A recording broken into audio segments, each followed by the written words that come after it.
Good evening. Welcome to South Asia Newsline. I'm Arjun Chowdhury. Here are the top stories we're tracking for you on Friday, the 6th of May. Nepal's Oli government survives after Maoist party backed support. Indian embassy in Kabul issues security advisory to its citizens in Afghanistan. And now for all the details. A heat wave spell in India has led to severe drought conditions and water crisis in many parts of the country. The authorities are pulling all stops to meet the water demands. With severe heat conditions in parts of India, water crisis has added to the woes of people. India has witnessed 2 straight years of drought, the 4th time in over a century. Water is set to get scarcer over May and June as they are the country's hottest months, though many regions have already registered temperatures in excess of 40 degrees Celsius. The Indian government is taking measures to address the water shortage.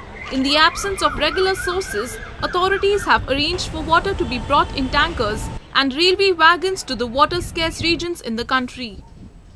Presently, a 10-wagon train with a capacity of 600,000 litres is stationed in Jhansi district of Uttar Pradesh. हमारे पास वो अभी इस स्थिति में है कि अगर जैसे ही डिमांड आएगी उसे तुरंत से तुरंत हम चलाने की स्थिति में उसे तैयार हैं। कहीं भी जहां हमारा मुख्यालय या हमारे को निर्देश मिलेगा। Last month, a similar train had delivered 2.5 million litres of water to drought-hit Latur region in the western province of Maharashtra. Moving on to news from Pakistan.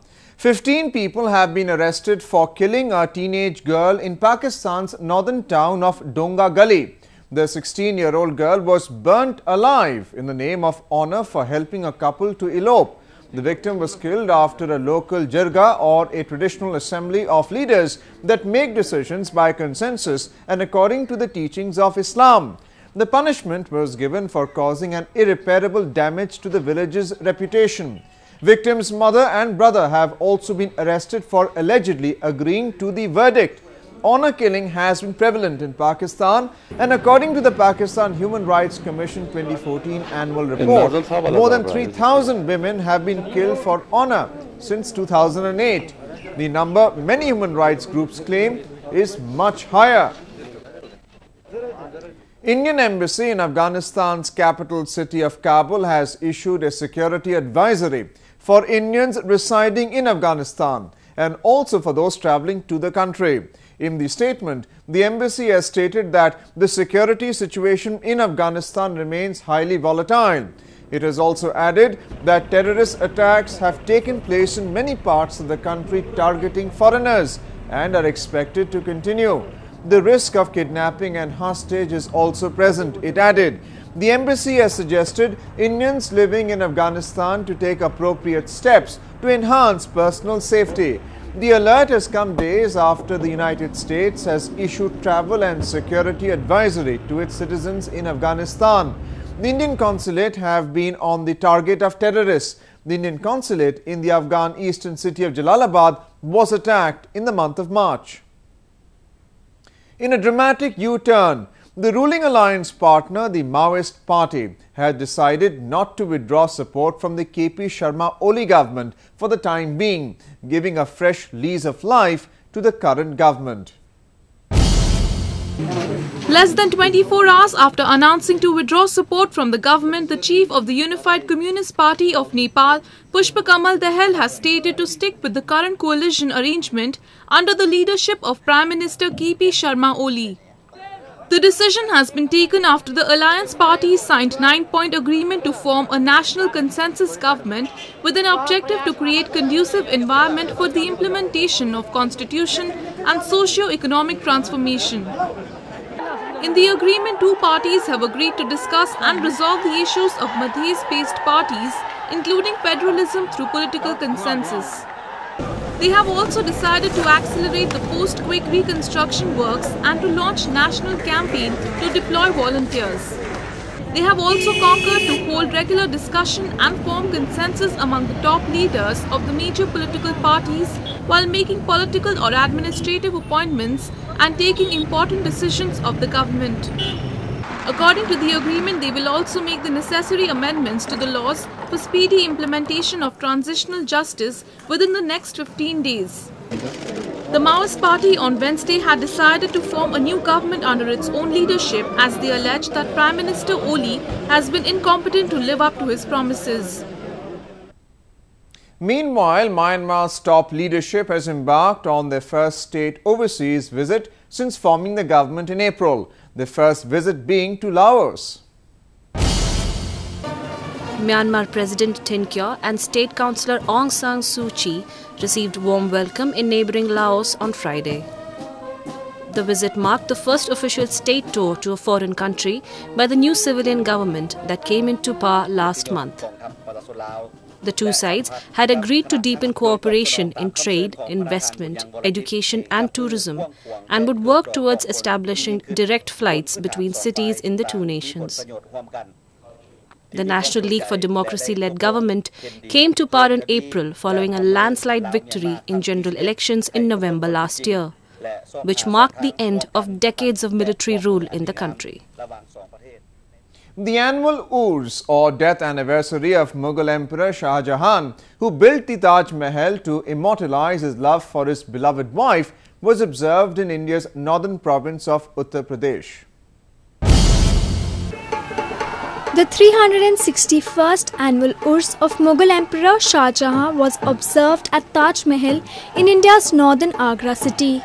This is the only time of the year when the graves of the emperor and his wife Mumtaz Mahal are open to the public. Various rituals are performed during the Urs ceremony, the most unique being a procession carrying a sacred cloth. A 2,854 feet long multicolored chadar or sacred cloth made by stitching pieces of cloths presented by people from different religions was offered on the grave of the emperor for fulfillment of their wishes. ये एक प्यार मोहब्बत की निशानी है शाहजहां बादशाह मुमताज़ बेगम की।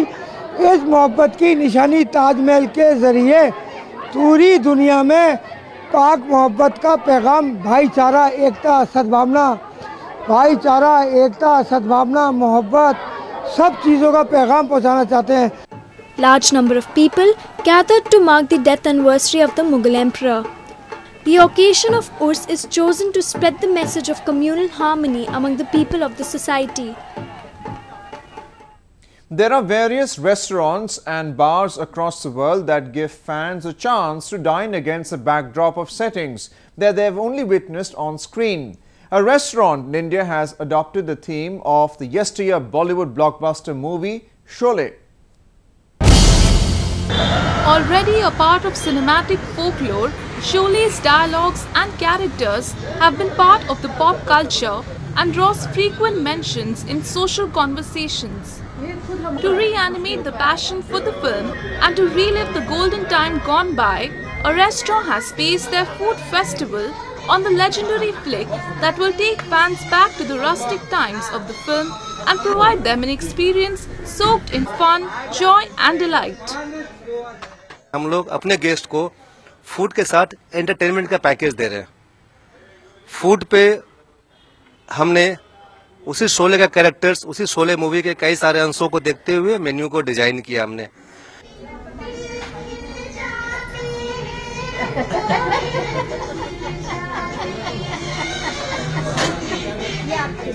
The ambience of the restaurant has also been styled to build an instant connect with the period of time when the film ran in theatres. Dressed as characters from the film, the restaurant staff entertained the guests with dialogues from the film. Customers got to experience the lifestyle of those times through a reproduction of the scenes of the film. एक बार फिर से पुराने जमाने में चल गई, 74 का जमाना याद आ गया और बहुत अच्छा लग रहा है यहाँ घूम के। और पूरा माहौल इतना अच्छा सेटअप है कि देख के वही सब लग रहा है कि वापस पुराने गाने की, हेमा मालिनी की, धर्मेंद्र जी की याद दिला के हमको एक बार फिर से अपने माँ बाप की याद दिला दी। Large number of enthusiastic customers of all ages were seen enjoying the movie-themed food festival. Well, that's the way it was in South Asia this evening. Before we conclude, the top stories once again. Nepal's only government survives after Maoist party backs support. Indian embassy in Kabul issues security advisory to its citizens in Afghanistan.